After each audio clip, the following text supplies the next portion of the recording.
cineinc.com। सिनेइंक podcast Hindi और उर्दू के प्रोग्रामों का मशहूर मंच। नमस्कार, मेरा नाम है अचला शर्मा। सुनिए सिनेइंक पॉडकास्ट की पेशकश ब्रिटेन में हिंदी कहानी। इस सीरीज में हम ब्रिटेन में रहने वाले कुछ जाने माने हिंदी कहानीकारों की कहानियां पेश कर रहे हैं। इस श्रृंखला में आज मिलिए दिव्या माथुर से। दिव्या माथुर का नाम ब्रिटेन में रहने वाले प्रमुख हिंदी लेखकों में से एक है। दिव्या का संबंध दिल्ली से है और वहीं उनकी शिक्षा दीक्षा हुई। लंदन आने के बाद वे एक लंबे समय तक भारतीय उच्चायोग के सांस्कृतिक खंड नेहरू सेंटर में कार्यरत रहीं। लंदन में दिव्या माथुर ने वातायन नामक मंच की स्थापना की, जो नियमित रूप से साहित्यिक गतिविधियों का आयोजन करता है। रॉयल सोसाइटी ऑफ आर्ट्स की फेलो बहुपुरस्कृत लेखिका दिव्या माथुर का नाम 21वीं सदी की प्रेरणादायी महिलाएं और एशियंस हुज हू की सूची में शामिल है। दिव्या माथुर कवयित्री हैं, कहानीकार हैं और उन्होंने बाल साहित्य भी लिखा है। कहानी लेखिका के रूप में उन्होंने कथानक और शिल्प में नए नए प्रयोग किए हैं। उनके 7 कविता संग्रह, 5 कहानी संग्रह और 1 उपन्यास प्रकाशित हो चुके हैं। लेकिन उनकी बात बाद में। पहले पेश है दिव्या माथुर की कहानी संदेह। अफसोस यह है कि यह कहानी आप उनकी आवाज में नहीं सुन सकेंगे, क्योंकि कुछ अरसा पहले मुंह के कैंसर के ऑपरेशन की वजह से उन्हें लंबे समय तक बोलने में कठिनाई होती है। उनकी कहानी संदेह आप सुनेंगे मशहूर ब्रॉडकास्टर ममता गुप्ता की आवाज में, जो ऑल इंडिया रेडियो और BBC हिंदी सेवा में सक्रिय रही हैं। पेश है संदेह।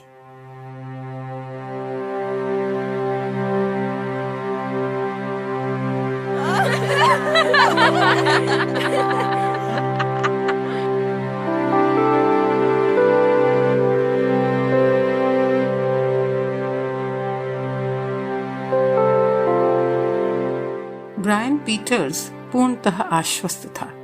चौपड़ का हर मोहरा उसकी मर्जी के मुताबिक चल रहा था। संबंधी, मित्र, पड़ोसी और सहकर्मी उसकी तारीफ करते नहीं अगाते थे कि वो कैसे अपनी डिप्रेस्ड वाइफ अनीता और बच्ची को हिम्मत और धैर्य से संभाले था। मनोरोग चिकित्सक जो ठहरा, उसके निदान और इलाज को कोई कैसे गलत ठहराता। डिप्रेस्ड वाइफ अथवा अनीता के संदर्भ में ये कथ्य विशेषतः सही है कि करता ही भुगतता है। वो एक नौकरानी बनकर रह गई थी, जिसके हर काम में ब्रायन मीन मेक निकालता। घर उसके लिए पिंजरा था, जिसमें स्नेह, सहानुभूति और स्वच्छ वातावरण का नितांत अभाव था। वो मन ही मन कुढ़ती और खामोशी से छत ताका करती थी, क्योंकि उसकी सुनने वाला कोई नहीं था। मम्मी पापा अथवा भाई भाभी से ब्रायन की शिकायत करने का कोई फायदा नहीं था, सिवा उन्हें परेशान करने के। वे कर भी क्या सकते थे।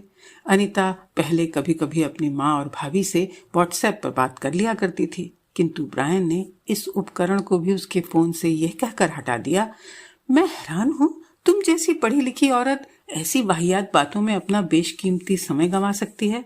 अनीता को भी ब्रायन की बात तब सही ही लगी थी।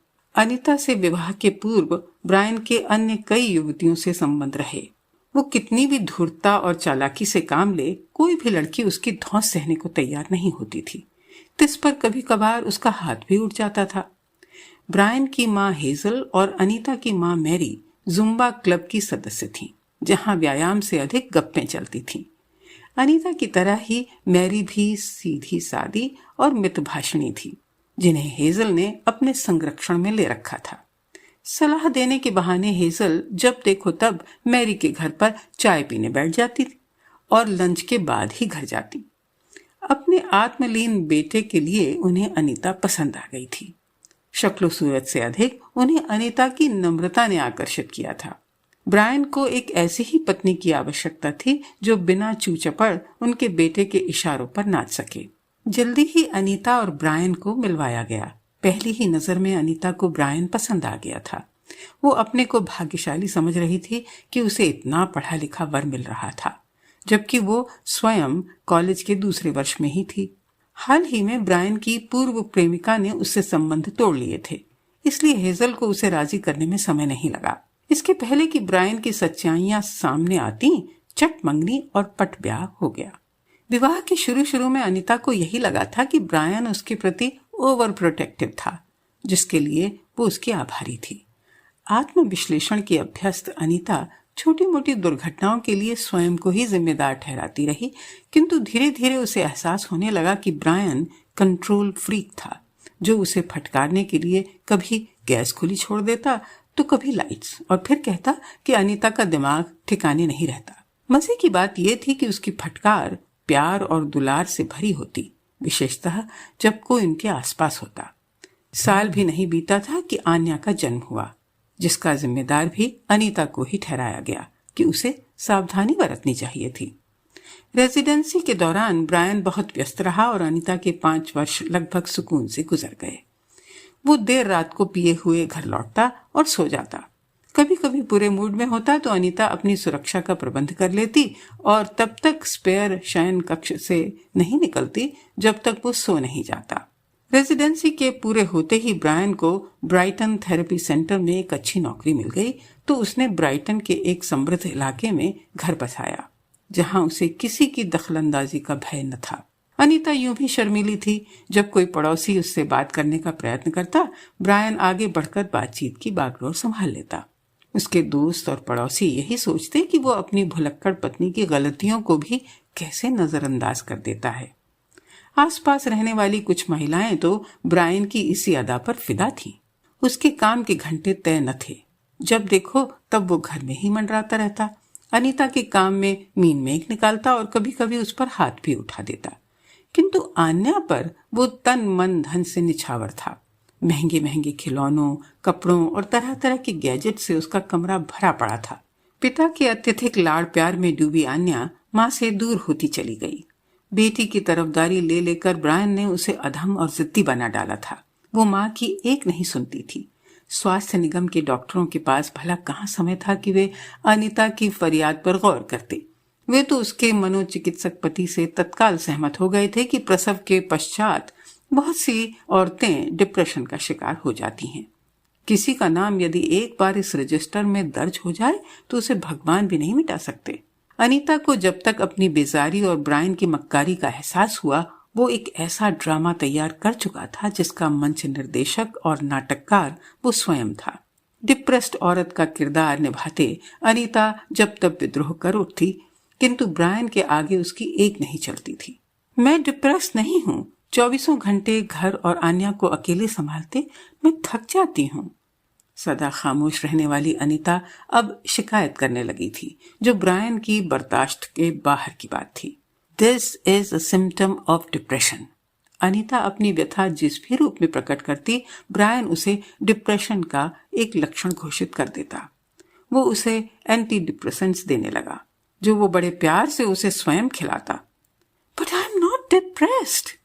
व्यथित अनीता ने जब जब इस निदान का विरोध किया, उसकी अवसादक औषधि की मात्रा तब तक बढ़ा दी गई। इस कहानी में तरह तरह के रंग भरकर ब्रायन ने पड़ोसियों और रिश्तेदारों की भी सहानुभूति हासिल कर ली थी। अनीता को लगने लगा कि उसका इस गहरे गर्त से निकलना असंभव था। अवसाद के लिए दी गई दवाइयां अनीता की व्यग्रता को नियंत्रण में रखती थीं, किंतु जल्दी ही वो जान गई कि वे उसके तन मन को हानि पहुंचा रही थीं। इस भय से कि उनके असर में कहीं वो अपनी बच्ची को नुकसान न पहुंचा दे, उसने गोलियों को नाली में बहा देना उचित समझा। ये आसान नहीं था। ब्रायन की लाई गोलियों को फेंक कर उसने शीशी में सस्ती सी मल्टीविटामिन्स की गोलियां भरनी शुरू कर दी थी। जब भी ब्रायन उससे दवाई लेने को कहता, वो उसे सटक लेती। वो अब सचेत रहने लगी। आन्या को स्कूल से लाने के पहले उसके पास काफी समय होता था, जिसमें वो अखबार पढ़ा करती या टीवी देखती। एक दिन स्कूल के ही नोटिस बोर्ड पर उसने कम्युनिटी सेंटर में होने वाले फ्री इंटरनेट कोर्स के बारे में पढ़ा, तो उसने हिम्मत करके फॉर्म भर दिया। ब्रायन को बताना बेकार था। उसे तो बस एक पत्नी नुमा नौकरानी चाहिए थी, जो बिना किसी अपेक्षा के उसका घर साफ रखे, समय पर भोजन पका दे, बच्चों को पाले और सबसे बड़ी बात, उससे जबान न लड़ाए। ब्रायन जान गया कि अनीता को बाहर की हवा लग गई थी। वो ब्रायन से जवाब तलबी जो करने लगी थी। उसके पर कतरने के इरादे से ब्रायन ने तय किया कि घर में आन्या को एक भाई अथवा बहन की जरूरत थी। हेजल भी उन्हें सलाह देती रहती थी कि समय रहते उन्हें कम से कम एक बच्चा और कर लेना चाहिए। प्रेगनेंसी में कई बीमारियां खुद ही दूर हो जाती हैं। अनीता, तुम्हारा डिप्रेशन खुद ब खुद दूर हो जाएगा। फोन पर सास की ऐसी बातें सुनकर अनीता के तन बदन में आग लग जाती। ब्रायन ने भी जीवन में माँ की चाहे एक न सुनी हो, माँ की इस आज्ञा को उसने शिरोधार्य किया। अनीता को एंटी डिप्रेशन से छुट्टी मिली। जोशुआ को लेकर जब अनीता घर लौटी तो इकलौती और लाडली आन्या को एकाएक आभास हुआ कि मम्मी की तवज्जो बढ़ गई है। वो नवजात शिशु के प्रति इतनी आक्रामक हो उठी कि उसका दूध पीना भी दूभर कर देती। ब्रायन आन्या को बाहर घुमाने ले जाता ताकि अनीता जोशुआ को नहला धुलाकर उसके कपड़े बदल सके। पिता के सामने वो भाई के बड़े लाड़ करती, किंतु जैसे ही वो रुख पलटता वो जोशुआ की आंख या नाक में उंगली घुसा देती। आन्या, भैया को क्यों परेशान कर रही हो? अनीता कहती। मैंने तो उसे छुआ तक नहीं, आन्या भोली सूरत लिए पिता से मुखातिब होकर कहती। आन्या तो उससे खेल रही थी। अनीता, जोशुआ के पेट या कान में दर्द हो रहा होगा, तुम आन्या को बेकार में ही ब्लेम कर रही हो।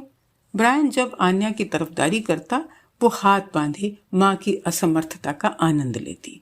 अनीता को लगता कि जैसे उसके दो पति थे, सुबह शाम एक को भुगतती और दिन भर दूसरे को।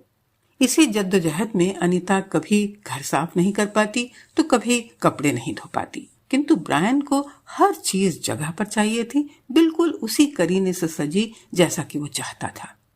तनाव बढ़ता चला गया। आन्या को स्कूल छोड़ने और वापस लाने के अलावा अनीता का जोशुआ को पार्क में ले जाकर घुमाना तक बंद हो चुका था। आस पड़ोस में सबके यहाँ क्लीनर्स आती हैं, हम क्यों नहीं रख सकते एक क्लीनर? रोज न सही हफ्ते में 2-3 बार। चिड़चिड़ी अनीता की मांगे बढ़ने लगी। आन्या के माध्यम से अनीता को सजा देने के अलावा ब्रायन बाल की खाल निकालकर उसे अयोग्य सिद्ध करने का भी प्रयास करता रहता, किंतु अनीता अब हार मानने को कतई तैयार नहीं थी। अनीता, अपनी खुशी के लिए तुम अपने घर परिवार को दांव पर नहीं लगा सकती। ब्रायन ने उसे धमकी दी, और ये ड्रामा केवल इसलिए कि एक शाम अनीता बच्चों को 2 घंटे के लिए चाइल्ड माइंडर के पास छोड़कर अपनी स्पेनिश पड़ोसन शिवॉन के साथ लंच पर चली गई थी। आन्या को भी मम्मी को कष्ट पहुंचाने में आनंद आने लगा था, विशेषतः इसलिए कि वो जानती थी कि चाहे कुछ भी हो, पापा उसी की तरफदारी करेंगे।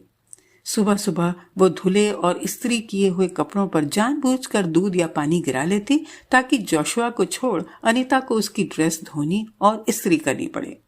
इस बीच वो जोशुआ को नोचती और काट खाती ताकि वो रोने लगे। अनीता के डांटने पर आन्या चीख चिल्लाकर मोहल्ला सिर पर उठा लेती। Anita, how are you coping these days? एक सुबह शिवॉन ने पूछा, जो इस इलाके के नियमों से शायद अनभिज्ञ होने के कारण मोहल्ले भर में घूमा करती थी। हालांकि मोहल्ले वाले बिजी बॉडी शिवॉन की बकबक बड़े मजे से सुनते थे। What do you mean by coping? Anita ने वितर्क किया। Brian said that you can't cope with the kids. I am fine actually Siobhan. Anita हैरान थी कि ब्रायन को नई पड़ोसन शिवॉन से निजी बातें करने का मौका कब मिल गया। एक ही तो सहेली बनी थी अनीता की, क्या ब्रायन से ये भी सहन नहीं हुआ? क्या आपने शिवॉन से कहा था कि मैं कोप नहीं कर पा रही? उसी शाम को अनीता ने गुस्से से ब्रायन से सफाई मांगी। मैं तो तुम्हारे लिए ही कुछ सिंपैथी गेन करने की कोशिश में था। शिवॉन कह रही थी कि आन्या दिन भर चीखती चिल्लाती है, सोशल सर्विसेज को फोन कर देगी तो मुश्किल हो जाएगी। सभी के बच्चे रोते चिल्लाते हैं। आप तो जानते ही हैं कि आन्या कितना परेशान करती है। और अनीता, ये एक्सेप्ट करने में कोई बुराई नहीं है कि तुम कोप नहीं कर सकती। 2 बच्चों की माँ के लिए यह बहुत आम बात है। और कोप कैसे किया जा सकता है ब्रायन? 2 छोटे बच्चों और इतने बड़े घर को अकेले संभालना क्या आसान है? एक सफाई वाली तक नहीं है घर में। यू नो वेरी वेल मैं तुम्हें बिजी क्यों रखना चाहता हूँ। ये बात मुझे रिपीट करने की जरूरत नहीं पड़नी चाहिए अनीता, ब्रायन ने थोड़ा सख्त होते हुए कहा। पर इसका मतलब ये तो नहीं हुआ कि मुझे नहाने धोने की भी फुर्सत न मिले। पूरा 1 साल हो गया है मुझे एक फिल्म भी देखे। अनीता बिफर उठी। शुश अनीता, नेबर सुनेंगे तो क्या सोचेंगे?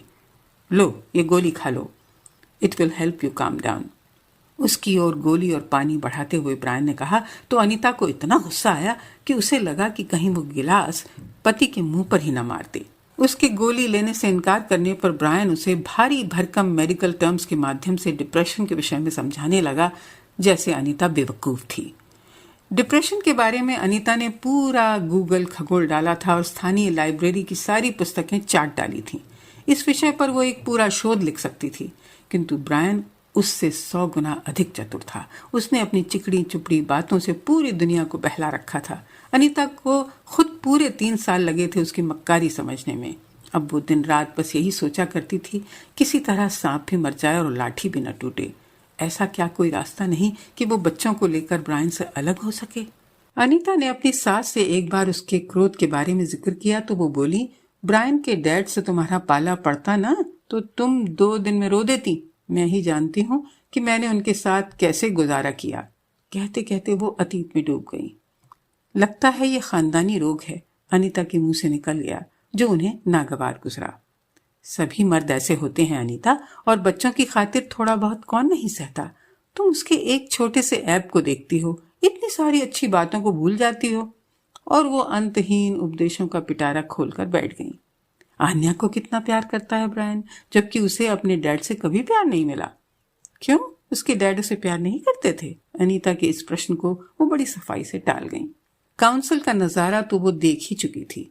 अपनी एक विकलांग सह अध्यापिका के आवास का आवेदन लिए अनीता और लिज को एक बार काउंसिल के दफ्तर में जाना पड़ा था। द्वार पर ही धूम्रपान, मद्यपान और ड्रग्स जैसी बदबुओं ने उनका स्वागत किया था। अंदर जाकर ऐसा लगा कि जैसे वो जहन्नुम में पहुंच गई थी। एक ऐसी भद्दी और विकराल दुनिया जिसमें असभ्य, अपरिष्कृत, कुरूप और पीले दांतों वाले बीमार और झुर्रीदार लोग लंबी कतारों में खड़े थे। एक भारी भरकम अंग्रेज भीड़ को चीरते हुए आगे पहुंचना चाहता था। इन फकिंग कालों की वजह से हमें लाइन में खड़ा होना पड़ रहा है। Go back to your black countries. दूसरे अंग्रेज, जो शायद उसका दोस्त था, ने चिल्लाकर कहा। You go back in the Q. एक अफ्रीकी युवती ने विरोध किया। ब्लडी पाकीज। उस पियक्कड़ अंग्रेज ने अपनी जैकेट की जेब से चाकू निकाल लिया। Who are you calling Pakis, you monkey? गुस्से में पियक्कड़ चाकू लिए उस युवती पर लपका। एक अन्य अफ्रीकी युवक ने उस अंग्रेज को धर दबोचा। गुत्थम गुत्थी में चाकू अंग्रेज के कंधे में घुस गया और खून के फव्वारे छूटने लगे। भगदड़ मच गई। किसी ने पुलिस को फोन कर दिया था, क्योंकि जल्दी ही पुलिस का सायरन सुनाई दिया। You all right Anita? Don't bother about them, they are all drunk and druggies. कहती हुई लिज बौखलाई हुई अनीता को धकेलती हुई काउंसिल के दफ्तर से बाहर खींच लाई। यदि अनीता काउंसिल की मदद लेती है तो उसका पाला इन्हीं लोगों से पड़ेगा। जोशुआ के लालन पालन के दौरान अनीता की जी तोड़ कोशिश के बावजूद आन्या मां से दूर होती चली गई। वो अपना हर काम पिता के माध्यम से करवाती थी। स्कूल से वापस आने के बाद जब तक ब्रायन घर नहीं आ जाता, आन्या अपने कमरे में ही बंद रहती। खाने के बाद बाप बेटी देर रात तक टीवी देखते या कंप्यूटर पर गेम्स खेलते। सुबह उसे जबरदस्ती उठाकर स्कूल भेजने की जिम्मेदारी अनीता की थी, जिसकी तैयारी उसे युद्ध स्तर पर हर रोज करनी पड़ती। स्कूल छोड़ने के लिए निकलती तो आन्या माँ से 10 कदम आगे या 20 कदम पीछे चलती। आन्या जल्दी चलो, स्कूल को आज फिर देर हो जाएगी। प्रेम को खींचते हुए अनीता बार बार रुककर आन्या को आवाज देती। माँ की बात एक कान से सुनकर आन्या दूसरे कान से निकाल देती। सुबह थोड़ा जल्दी निकल लिया करो। आन्या के देर से स्कूल आने पर रुका आ जाता तो ब्रायन झुंझला पड़ता। बच्चों को सुबह 7 बजे तैयार करना आसान न था, जबकि आन्या के मुंह में ब्रश भी अनीता को ही हिलाना पड़ता। नाश्ते में क्या लोगी आन्या, कॉर्नफ्लेक्स दे दूं? अनीता बेटी से पूछती, किंतु वो मुंह फुलाए चुप बैठी रहती। कई बार पूछने पर वो अंडा टोस्ट मांगती तो कभी पैनकेक परोसती तो वो प्लेट दूर सरकार कर चुपचाप बैठी रहती, क्योंकि इस सुबह उसे जैम चाहिए था, शहद नहीं। सुबह सुबह अनीता के पास समय ही कहाँ होता है कि वो आन्या के नखरे उठाए। आश्चर्य की बात यह थी कि अनीता की अस्वस्थता के दौरान आन्या ब्रायन की एक आवाज पर उठकर नहा लेती और स्कूल की यूनिफॉर्म पहनकर स्वयं तैयार होकर कॉर्नफ्लेक्स खाने बैठ जाती। Look at my little princess, you look gorgeous. पापा की तरह हर काम टाइम पर। देखो अनीता, अब नाश्ता भी अपने आप कर रही है। मम्मी तुम्हें बेकार ही नॉटी कहती हैं, है ना लिटिल प्रिंसेस? ब्रायन के ऐसे ही तानों बानों से अनीता अक्सर आहत होती रहती। कुछ दिनों से अनीता के मन को जैसे एक और घुन लग गया था। उसका शक पनीले एक्जिमा की तरह फैल रहा था, जिसका कोई इलाज न था। व्यग्रता अपनी चरम सीमा पर थी। जितना खुजाती खुजली उतनी ही पड़ जाती। किससे कहे, कहने से होगा भी क्या? अपने तथाकथित प्रतिष्ठित पति से तलाक मांगेगी तो उसे अपने बच्चों से हाथ धोने होंगे। उस रात जोशुआ को सुलाकर और सारे काम निपटाकर अनीता यूं ही ऊपर चली आई थी। कमरे में झांका तो पाया कि बिस्तर में ब्रायन और आन्या सिर तक रजाई ओढ़े कोई खेल खेल रहे थे। My little princess. रजाई के अंदर एक अजीब सी हलचल देखी तो अनीता जड़वत खड़ी की खड़ी रह गई। क्या करे? जब जब ब्रायन आन्या के लिए लिटिल प्रिंसेस का संबोधन इस्तेमाल करता था, अनीता कसमसाकर सोचा करती कि कहीं ये उसकी अपनी ही बेटी से जलन तो नहीं। कांपती हुई टांगों को संभाले नीचे आकर सोते हुए जोशुआ को सीने से चिपटाकर बैठ गई, जैसे अपने टूटे फूटे बदन को किसी तरह संयत करने के प्रयत्न में हो। वो टीवी पर चाइल्ड अब्यूज के बारे में सुनती आई थी। क्या ये वही तो नहीं? ब्रायन को शायद पता लग गया था कि अनीता कमरे में आई थी। कुछ ही देर में वो आन्या को लिए नीचे आया। We scared mummy, didn't we? हमारी लिटिल प्रिंसेस को आज नींद नहीं आ रही, हंसते हुए ब्रायन ने कहा। ब्रायन को स्पष्टीकरण देने की क्या आवश्यकता थी? अनीता ने सोचा कि कहीं उसे वहम तो नहीं हो गया था। काश कि वो हिम्मत करके रजाई उठाकर देख लेती कि वे खेल रहे थे या। चाइल्ड अब्यूज के विषय में टीवी पर इतने समाचार आते हैं, किंतु उनमें ये नहीं बताया जाता कि चाइल्ड अब्यूज असल में है क्या। क्या वही जो रजाई में हो रहा था, जिसे देखकर उसका हृदय कांप उठा था? क्या वो बात का बतंगड़ इसलिए तो नहीं बना रही कि ब्रायन के खिलाफ उसे कोई सबूत चाहिए ताकि वो पति से छुटकारा पा सके? वो बेवकूफ नहीं थी। उसने तथ्यों का निष्पक्ष होकर मुआयना किया। आज पहली दफा सोने का समय बीत जाने के बाद आन्या और ब्रायन नीचे आए थे। ब्रायन ने पहली बार लिटिल प्रिंसेस संबोधन के पहले हमारी जोड़ा था, और क्या वजह थी कि उसे we scared her didn't we जैसा स्पष्टीकरण देने की आवश्यकता महसूस हुई। Are you all right Anya? Anita ने आन्या का बड़ी बारीकी से मुआयना करते हुए पूछा। Why shouldn't she be? Brian ने अनीता के प्रश्न को काटते हुए गुस्से में पूछा। मैं तो आन्या से सिर्फ ये पूछ रही, कभी कभी बच्चे एक्साइटमेंट में नहीं सो पाते। Not a big deal. Anita क्या कहती? वो क्या कह सकती थी? उसने एक बार फिर आन्या को ध्यान से देखा। उसकी आंखें नींद से भारी थीं। You know you are paranoid. Brian ने अनीता की आंखों में घिरता हुआ संदेह देख लिया था। Princess, enough games for one evening. Mummy is very angry with us. Go to bed now. तालियां बजाते हुए ब्रायन ने आन्या को एक हल्का सा धक्का देते हुए सीढ़ियों की ओर धकेल दिया और खुद टीवी खोलकर बैठ गया। अपने मम्मी पापा को अजीब नजरों से देखती हुई आन्या बिना किसी जिद के अपने कमरे में चली गई। अनीता की नींद हराम हो गई। यदि उसका संदेह सही था तो उसे आन्या को ब्रायन से दूर ले जाना होगा, पर कैसे? एक डिप्रेस्ड और पैरानॉइड औरत की बात पर कौन विश्वास करेगा? ब्रायन एक नामी मनोचिकित्सक था जिसे लोगों के दिमागों से खेलना आता था। आन्या तो उसकी छोटी उंगली के इशारे पर नाचती थी। वो अनीता को कुछ नहीं बताएगी। उस घटना के बाद अनीता को लगा कि जैसे ब्रायन ने उसे सताना कम कर दिया हो। आन्या का होमवर्क करवाने के बाद अनीता उसे सुलाने ऊपर ले जाती, क्योंकि कुछ दिनों से ब्रायन दफ्तर के काम में व्यस्त था। आन्या के मन की था लेने का यह अच्छा मौका था, किंतु ऊपर पहुंचते ही वो सो जाती या सो जाने का नाटक करती। I will take Anya to bed tonight. अपनी फाइल्स बंद करते हुए एक रात अचानक ब्रायन ने उठते हुए कहा, इट्स ऑल राइट, जोशुआ खेल रहा है, मैं ही सुला दूंगी उसे। तुम किचन साफ कर लो, it's in such a mess. Come little princess, time for bed. Anya को कंधों पर झुलाते हुए ब्रायन ऊपर चला गया। सुबह सुबह ब्रायन एक हफ्ते के लिए न्यू जर्सी जा रहा था। शायद इसलिए वो आन्या के साथ कुछ समय गुजारना चाहता हो। अनीता ने सोचा कि एक हफ्ता वो चैन से रहेगी। ब्रायन की गैर हाजिरी में आन्या भी उसे तंग नहीं करेगी। रसोई साफ करते वक्त एकाएक उसको लगा जैसे आन्या ने उसे मम्मी कहकर पुकारा हो। मन हुआ कि भागकर ऊपर जाए, किंतु रुक गई कि कहीं ब्रायन उसे फटकार ही न दे। आन्या की तबीयत कुछ ढीली लग रही है, मैंने उसे कैल्पॉल दे दी है ताकि वो आराम से सो जाए। ब्रायन नीचे आकर बोला।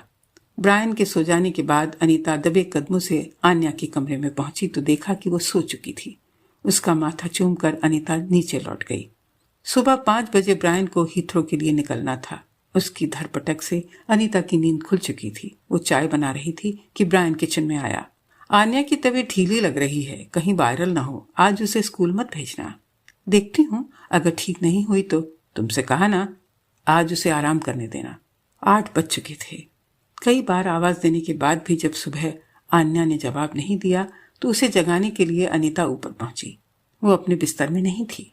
स्नान घर में झांका तो देखा वो अलसाई सी आदमकद शीशे के सामने खुद को निहार रही थी। पापा कह रहे थे कि आन्या तुम्हारी तबीयत ठीक नहीं है, अब कैसा लग रहा है? आई एम फाइन, नजर चुराते हुए वो बोली। ओह गुड, आज हम साथ में नाश्ता करते हैं।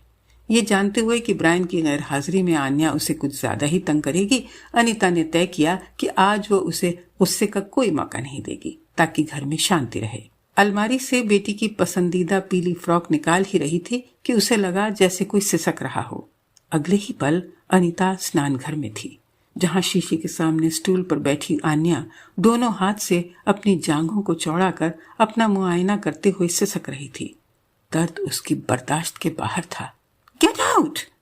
जल्दी से अपना जांघिया ऊपर चढ़ाते हुए आन्या चिल्लाई। अनीता को काटो तो खून नहीं। लगा कि जैसे आसमान उसके सिर पर टूट पड़ा हो। आन्या, तुम्हें ये चोट कैसे लगी? अनीता ने आन्या के कंधों को पकड़कर पूछा। निरंतर बहते हुए आंसुओं को पोंछते हुए अनीता ने उसे अपने सीने से चिपका लिया। It hurts. आन्या इतनी तकलीफ में थी कि हमेशा की तरह माँ की उपेक्षा नहीं कर पाई। उसने खुद को माँ के हवाले कर दिया। अनीता को लगा कि कहीं उसकी छाती ही न फट जाए। ओ आन्या, तुमने मुझे पहले क्यों नहीं बताया? अपने ऊपर नियंत्रण रखते हुए अनीता ने आन्या से कहा। क्या हुआ, कैसे हुआ पूछने की उसकी हिम्मत नहीं हो रही थी। नन्ही सी बच्चे के भाग्य में इतनी बड़ी विभीषिका। आई डोंट नो, आन्या ने सपाट आवाज में कहा। इसका अर्थ था कि अपनी त्वचा पर लाल नीले धब्बों के विषय में आन्या जानती थी, किंतु उसके बारे में बात नहीं करना चाहती थी। काफी देर तक एक दूसरे से चिपकी हुई माँ बेटी दुख और दर्द के पेंगे लेती रही। पापा ने रात को तुम्हें कैलपॉल इसीलिए दी थी? अनीता ने पूछा। This is our little secret between पापा एंड मी। आन्या ने माँ से एकाएक छिटकते हुए कुछ और बताने से साफ इनकार कर दिया। Anya, you are a very intelligent girl. तुम जानती हो ना कि ये बहुत गलत बात है। आन्या माँ के चेहरे को ध्यान से पढ़ने की कोशिश में थी। ऐसे सीक्रेट्स बहुत दिनों तक सीक्रेट नहीं रह सकते आन्या। ये गलत है, बहुत गलत है। You know that, don't you? इस बारे में तुम्हें क्लास में भी समझाया गया था। I don't want to talk about it. Phone पर तुम्हारे पापा से बात करें? अनीता जानती थी कि ब्रायन 12 घंटों से पहले न्यू जर्सी नहीं पहुंचेगा, किंतु आन्या का मुंह खुलवाना आवश्यक था।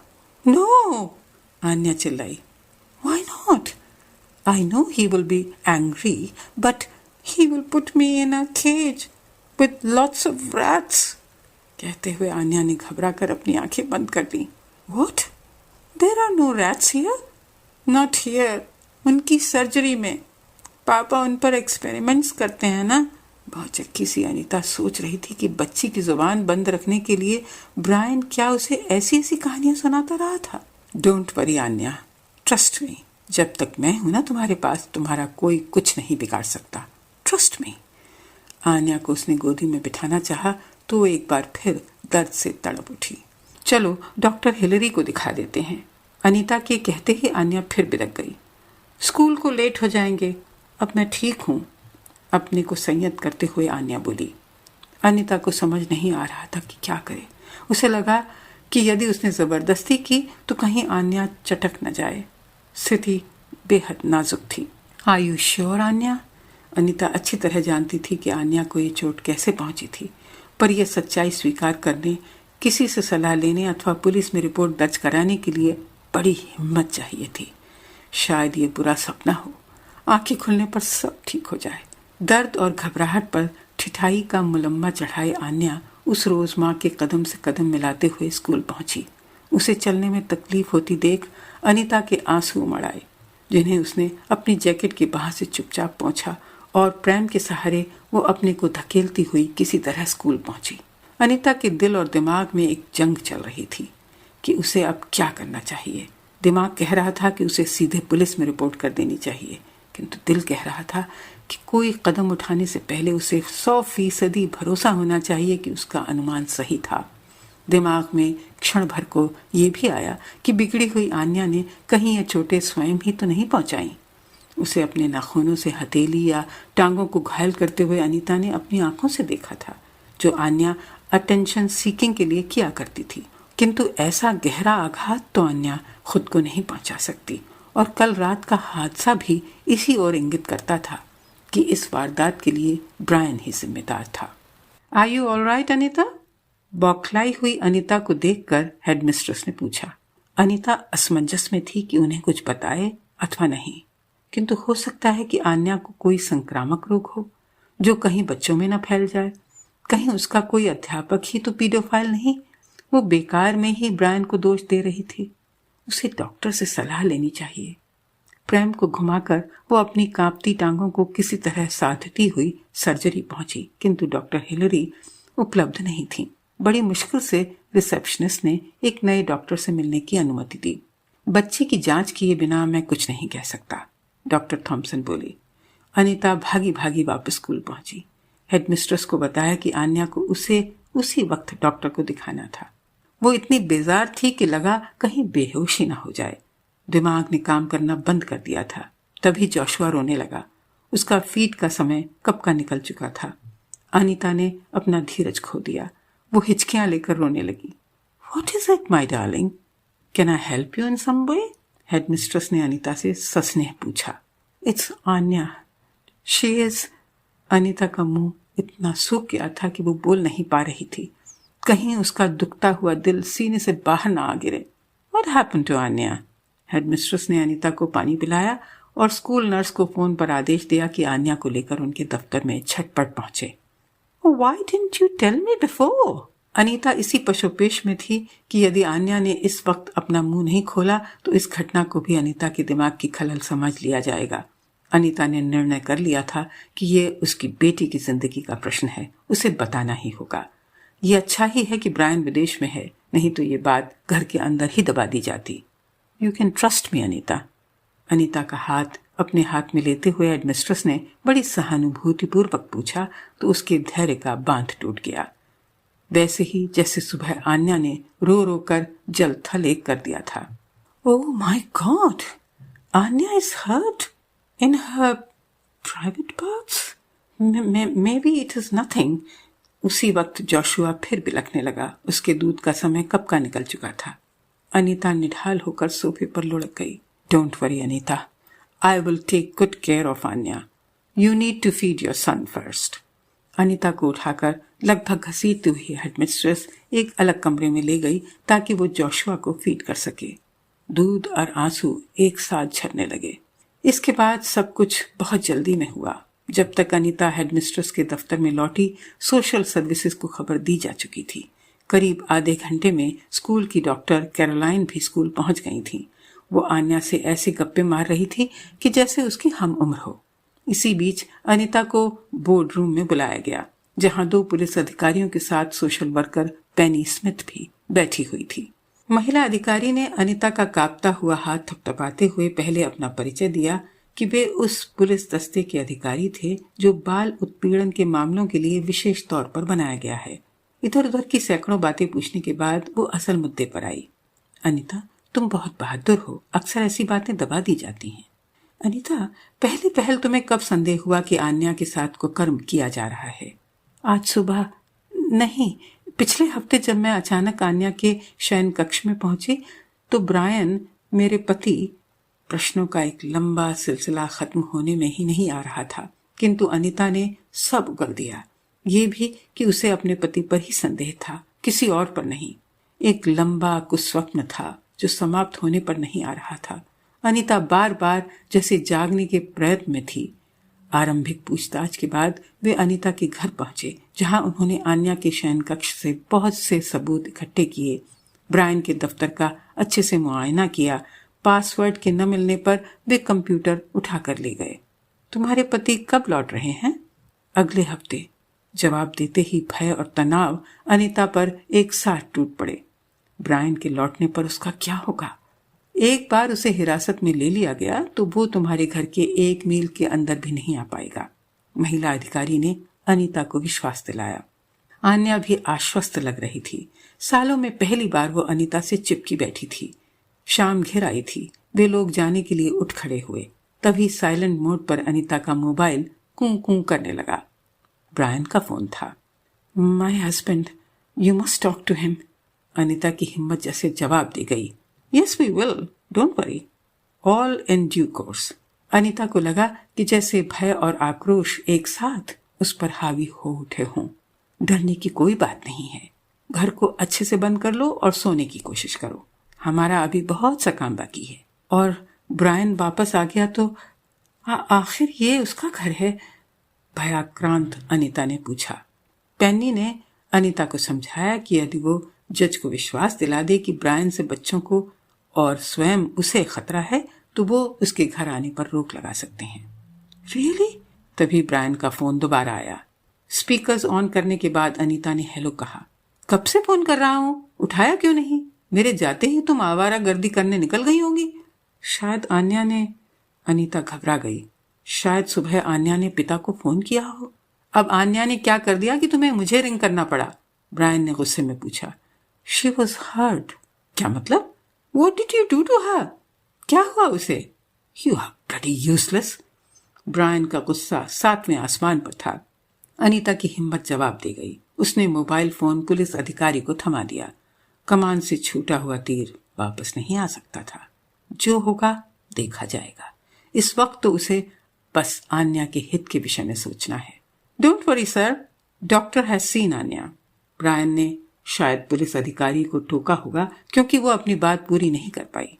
Sorry sir, we can't help you with any information at the moment. When you are back in London, please report to the police.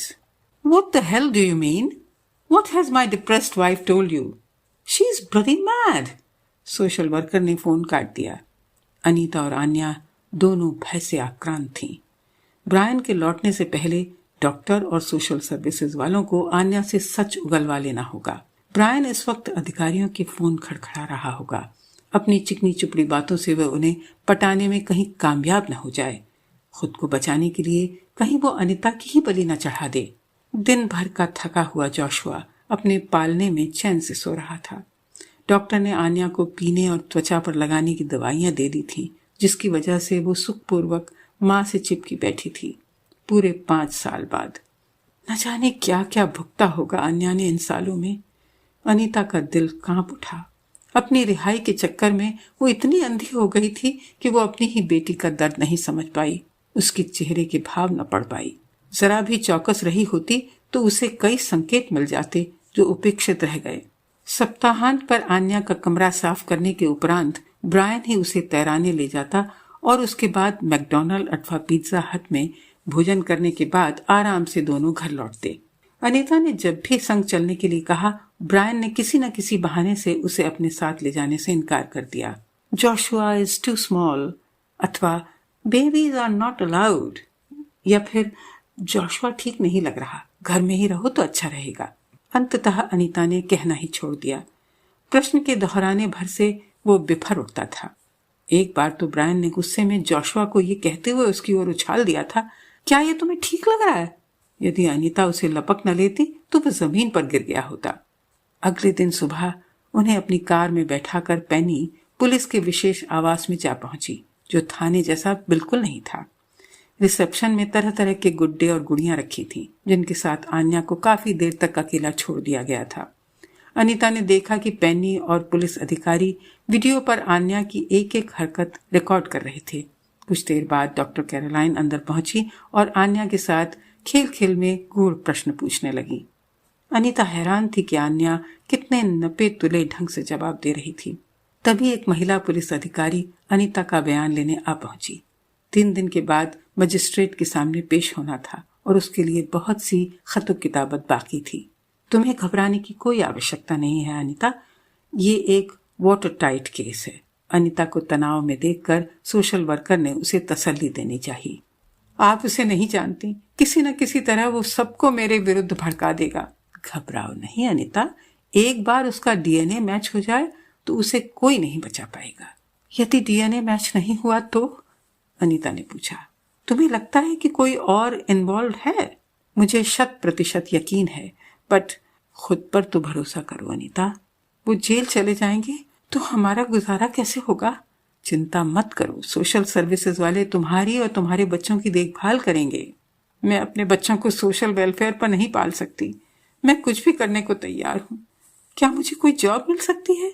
Anita, तुम यहाँ तक आ पहुंची हो, अब मंजिल दूर नहीं। हिम्मत बनाए रखो। मैं दुनिया को दिखा दूंगी कि मैं एक नॉर्मल पर्सन हूँ। एक युद्ध तो वो शायद जीत गई थी, किंतु एक युद्ध उसे और लड़ना था, खुद अपने लिए, अपने बच्चों के लिए। ये हुई ना बात अनीता?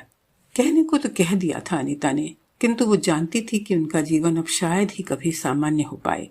एक पीडोफाइल की बीवी और बेटी होने के नाते माँ बेटी को सहानुभूति के अलावा इस जग में कुछ नहीं मिलने वाला। बिस्तर पर गुमसुम लेटी हुई माँ और बेटी को तरह तरह की चिंताओं ने घेर रखा था। भविष्य कितना अनिश्चित था। ब्रायन के लौटने पर जो युद्ध छिड़ेगा उसे जीतना आसान नहीं होगा। मम्मी, मम्मी, पुलिस वाले क्या पापा को जेल में बंद कर देंगे? एकाएक आन्या ने पूछा। तुम क्या सोचती हो आन्या? हाँ, he is a bad man, हिम्मत जुटाते हुए आन्या बोली। अनीता कहना चाहती थी कि ऐसे कुकर्म के लिए जेल काफी नहीं थी। बिना पापा के हम कैसे मैनेज करेंगे? नन्ही सी जान को एक बड़ी फिक्र सता रही थी। मुझे तुम्हारी हेल्प मिल जाएगी ना आन्या, तो हम दोनों अच्छी तरह से मैनेज कर सकते हैं। अपने अपने विचारों में मग्न, एक दूसरे के गले में बाहें डाले, वे दोनों कुछ देर खामोश लेटी रहीं। मम्मी, जॉर्जी और एलेक्स की तरह मैं भी पेपर राउंड्स कर सकती हूँ, और जब आप काम पर जाएंगी तो मैं जोशुआ को संभाल सकती हूँ। आन्या ने आंखें झुकाए हुए कहा। क्या मम्मी उस पर कभी भरोसा कर पाएंगी? आन्या की आंखें भर आईं। क्यों अपनी माँ को उसने इतना सताया? बेटी की जीवटता को देखा तो अनीता भी दंग रह गई। Thank you so much Anya, पर तुम एक ब्रिलियंट स्टूडेंट हो। तुम्हारी पढ़ाई में कोई कमी नहीं होनी चाहिए। But how can you work with a little baby? Anya के माथे पर परिपक्व बल पड़े थे। दोनों गहरी सोच में डूबी थीं, जैसे कि आज रात सोने से पहले उन्हें इस पहेली का हल हर हालत में खोजना था। आन्या, हम इस घर में एक क्रैश खोल लें तो कैसा रहे? अपने ही सुझाव पर अनीता भाव विभोर हो उठी। बाकी बच्चों के साथ जोशुआ भी संभल जाएगा। Mummy, what a brilliant idea, problem solved, कहते हुए आन्या की आंखें मुंदी चली गईं। वो नहीं जानती कि इस एक प्रॉब्लम के अनेक कटीले कोण थे। आन्या को रजाई उड़ाकर चूमते हुए भी अनीता के मस्तिष्क में दर्जनों शंकाएं युद्धरत थीं। क्या आन्या के घाव कभी भर पाएंगे? क्या उनका जीवन कभी सामान्य हो पाएगा? क्या उन्हें ब्रायन से कभी पूरी तरह छुटकारा मिल पाएगा? जीवन यदि इसी युद्ध का नाम है तो अनीता को लड़ना होगा। क्या हुआ जो हर तरफ तलवारें तनी हैं, उसे एक मजबूत ढाल में ढलना होगा।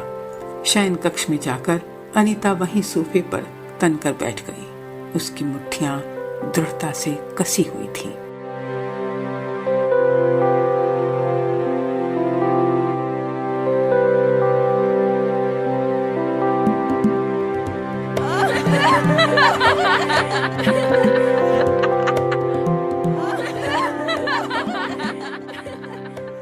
संदेह।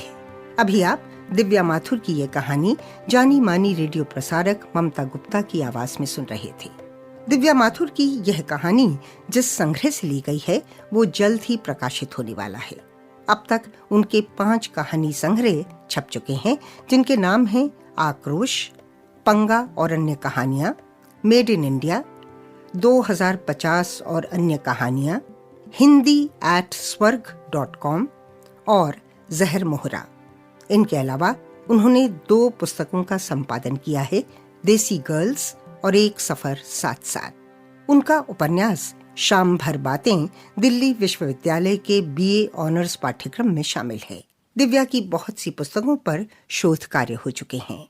सिनेंक पॉडकास्ट की पेशकश ब्रिटेन में हिंदी कहानी सीरीज के अंतर्गत अगली कड़ी में आपकी मुलाकात एक और कहानीकार से होगी। मुझे अचला शर्मा को अनुमति दीजिए।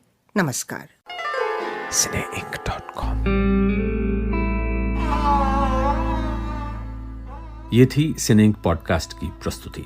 अगर आप यहाँ तक पहुँच गए हैं तो हमें विश्वास है कि आप वास्तव में गंभीर किस्म के श्रोता हैं। तो बस हिंदी और उर्दू के सभी तरह के पॉडकास्ट सुनने के लिए आप शौक से सिनेइंक का दामन थाम लीजिए।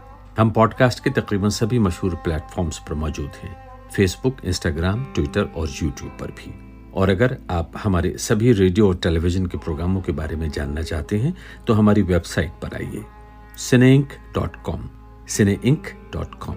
आप हमें अपनी प्रतिक्रिया और राय भी लिख सकते हैं post@cineink.com। ईमेल आईडी नोट कर लीजिए post@cineink.com।